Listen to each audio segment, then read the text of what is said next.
Ayan guys, habang kumakain ako guys ng sweet potato at saka ginamos, naabutan ako ng aking pamangkin. Manang-mana sa tita yan. Huwag kayong mag-alala guys kung bakit kinakain namin yung balat ng kamote kasi hinuhugasan po ng mama lola namin yan.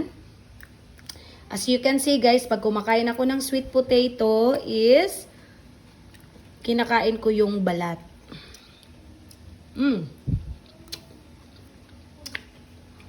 Favorite ko yan, yung kamatis na hilaw.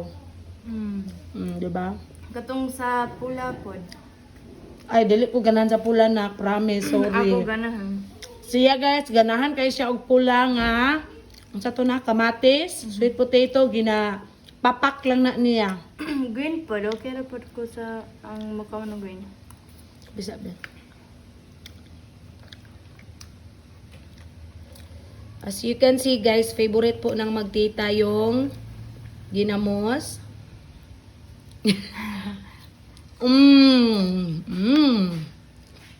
Nga kaayo.